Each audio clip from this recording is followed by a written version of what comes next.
Mémoire magnétique, mémoire à bulle magnétique, les mémoires CCD. 4. Les mémoires CCD. Les mémoires CCD sont moins utilisées que les mémoires précédentes. L'abréviation est formée des initiales de charge couplet device, dispositif à couple de charge. Il s'agit de dispositifs en technologie MOS, constitués de nombreuses cellules capacitives reliées, en série de manière à former des registres à décalage de type dynamique, semblables à ceux décrits dans la théorie 8. La figure 51 présente le schéma synoptique d'une mémoire CCD, d'une capacité de 16 384 bits. La mémoire se compose de 64 registres, rebouclés sur eux-mêmes, chacun formé de 256 cellules, donc en mesure de contenir 256 bits. Les amplificateurs qui précèdent et qui suivent chaque registre ont pour tâche de régénérer les charges des cellules. On ne peut accéder qu'un registre à la fois et la sélection du registre désiré s'effectue en envoyant une adresse sur 6 bits, 2 puissance 6 égale 64. Les étages des registres contiennent les données sous forme de charges, matérialisation déjà rencontrée dans les rames dynamiques. Dans ce cas aussi, les charges doivent être périodiquement rafraîchies et les données sont sans cesse en mouvement. Cela est assuré par les 4 signaux d'horloge désignés par Φ1, Φ2, Φ3 et Φ4. Les avantages offerts par les mémoires CCD sont les suivants: grande capacité et coût relativement bas. Le temps d'accès de ces mémoires est élevé, car, du fait de leur structure, il est nécessaire, pour lire ou écrire un bit par exemple, de sélectionner le registre qui le contient puis d'attendre que le bit en circulant arrive jusqu'à la sortie du registre.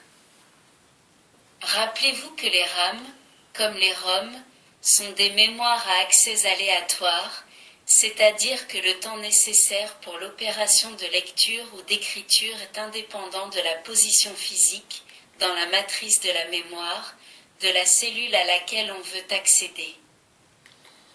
Les mémoires CCD sont par contre à accès série. Le temps mis par les bits pour être transféré d'une cellule à la suivante est à peu près celui d'un cycle dans une mémoire à accès aléatoire. En conséquence, le temps d'accès d'une mémoire série avec 256 bits par registre, comme dans l'exemple précédent, est 256 fois le temps de cycle d'une mémoire à accès aléatoire. Pour cette raison, les mémoires CCD ne sont pas en mesure de concurrencer les mémoires RAM, mais peuvent être considérées comme mémoires de remplacement de grande capacité pour ordinateur. Dans ce cas, elles sont appelées mémoires de masse. 5. Mémoire magnétique. Elles sont de deux types, les mémoires à tort, anciennes, et les mémoires à bulles qui sont appelées à un brillant avenir. 5.1. Mémoire à tort de ferrite. Ces mémoires RAM non volatiles ont été très utilisées, mais la complexité de leur fabrication, leur coût et leur encombrement les ont fait progressivement abandonner. 5.1. 1. Principe. Certains ferrites de cuivre et de manganèse, ferroxcube, présentent deux caractéristiques très intéressantes. Leur champ coercitif, HC, c'est-à-dire le champ pour lequel la magnétisation s'annule, est très faible. D'autre part, le cycle d'hystérésis de ces ferrites est quasi rectangulaire, figure 52a. Il suffit donc de prendre des conventions logiques. Écriture, état 0, sera donnée par le sens du champ magnétique engendré par un courant circulant dans le sens de la flèche, dessiné sur l'enroulement L1, de la figure 53, et par conséquent, de l'induction rémanente plus BR, résultant de ce champ. Le tore sera à l'état 1, lorsque le sens de l'induction sera l'inverse de celui nécessaire pour produire l'état 0. Lecture, faisons parcourir l'enroulement L1 par un courant I. Ce courant produit un champ magnétique. Selon l'état initial de magnétisation du tore, deux choses peuvent se produire. Si le tore était à l'origine dans l'état d'induction rémanent plus BR, état 0, sa perméabilité est faible. Si le cycle d'hystérésis du ferrite est parfaitement rectangulaire, comme représenté figure 52b, on ne recueillera aucune tension aux bornes de l'enroulement L2. Si au contraire, l'état initial du tore était à l'état 1, le champ induit, s'il a une valeur au moins égale à Hm, provoque le basculement de l'état magnétique de ce tore dans l'état 0. Ce faisant, le point de fonctionnement va traverser une zone à forte perméabilité de la caractéristique du ferrite, d'où il résultera une variation de flux qui engendrera aux bornes de l'enroulement L2 une force électromotrice. 5.1. 2. Raccordements et utilisations. Nous avons vu que pour faire basculer un tore magnétique à cycle d'hystérésis rectangulaire, de l'état 0, plus BR, à l'état 1, moins BR, il faut un champ ou une force magnétomotrice au moins égale à Hm. Si pour produire un champ Hm, il faut un courant IM, parcourant un fil, il faudra, si l'on utilise deux enroulements, deux courants IM divisés par deux de même sens. On obtiendra ainsi le basculement du tore que si les deux enroulements sont alimentés simultanément par une impulsion de courant, IM divisé par 2. Le schéma de la figure 54 montre la structure d'une mémoire à tore de ferrite. On y voit une matrice à 9 tores de ferrite. Dans la réalité, ces mémoires en comportent des milliers.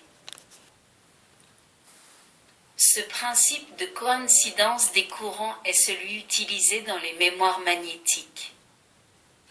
Le schéma de la figure 54 montre la structure d'une mémoire à tore de ferrite. On y voit une matrice à 9 tores de ferrite.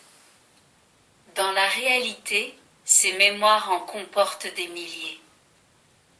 Ce système permet de mémoriser 9 bits. Les tores sont disposés selon des rangées et des colonnes. Pour accéder à l'un de ces tores pour lire ou écrire, on envoie simultanément une impulsion sur le fil des rangées, Y, et sur celui des colonnes, X. Prenons par exemple le tore situé à l'intersection de la rangée B et de la colonne 2. Supposons qu'à l'origine tous les tores de la matrice soient à l'état 0. Si nous envoyons à la fois dans les deux fils une impulsion de courant au moins égale à IM, le tore bascule à l'état 1.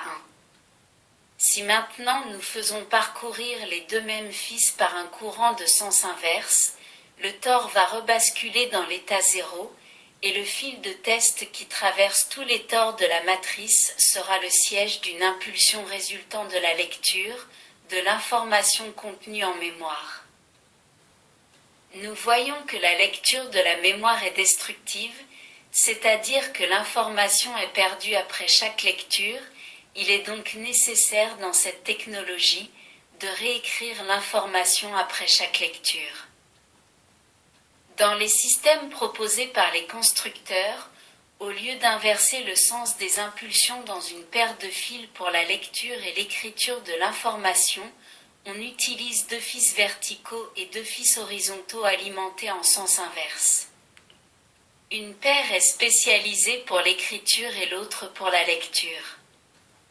Pour réécrire l'information après lecture, il suffit donc de réinjecter sur les fils d'écriture une impulsion légèrement retardée par rapport à celle de lecture. La figure 55 représente le schéma synoptique d'un tel dispositif de réécriture. La figure 56 donne un exemple de circuit de commande de Tor par transistor tel qu'il était utilisé. 5.2. Les mémoires à bulles magnétiques. Les mémoires à bulles magnétiques sont, tout comme les mémoires CCD, des mémoires à accès série. 5.2. 1. Bulle magnétique. Dans un matériau magnétique en couche mince, les zones aimantées prennent des allures quelconques et se répartissent de manière aléatoire. Toutefois, si l'on applique un champ magnétique extérieur, perpendiculaire croissant, ces zones se rétrécissent jusqu'à former de minuscules cylindres, figure 57. Ces cylindres, que l'on brise par un champ magnétique inverse, constituent des bulles magnétiques et peuvent servir à mémoriser des informations. 5.2. 2. Description des mémoires à bulles. La figure 58 représente une mémoire à bulles vue en coupe.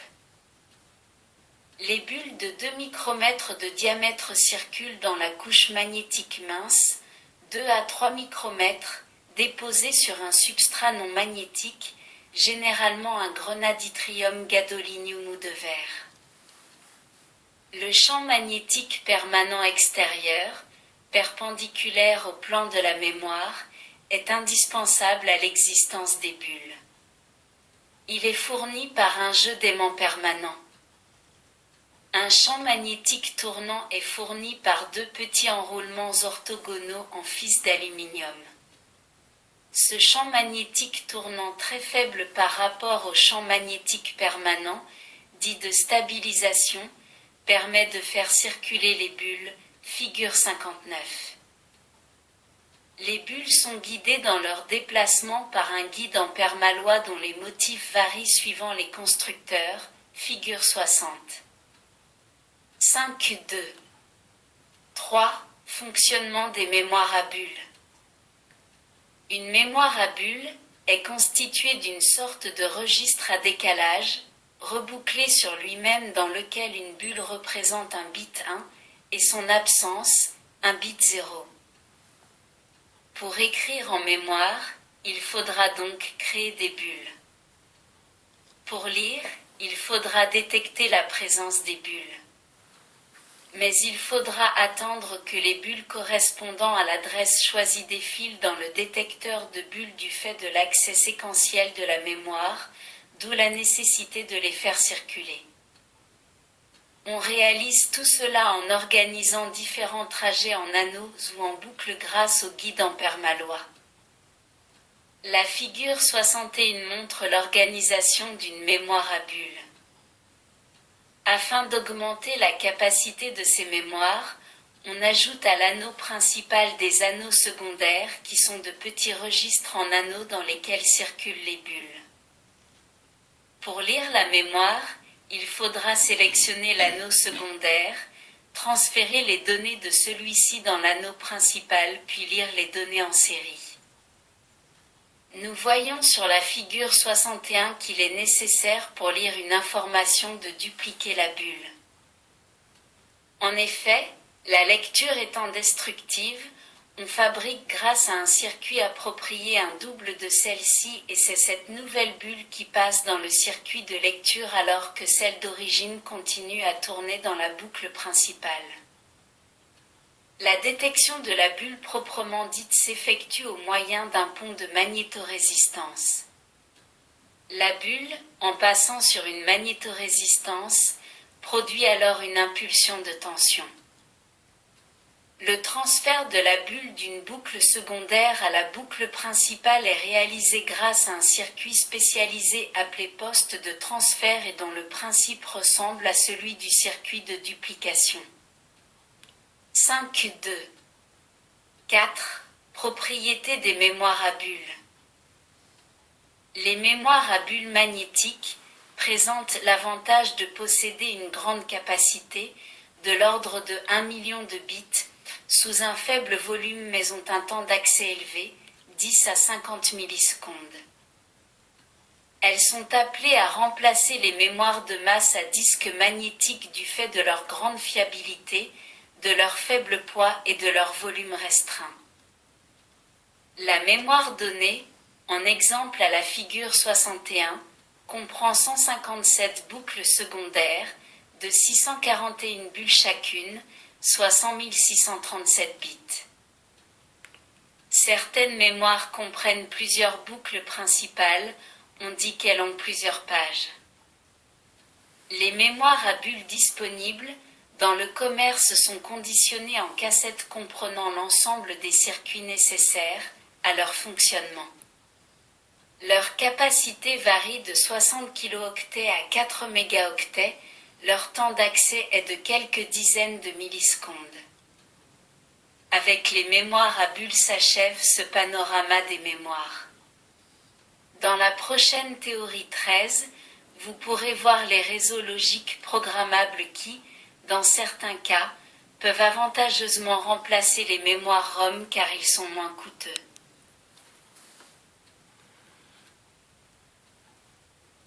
Merci de votre écoute. À bientôt.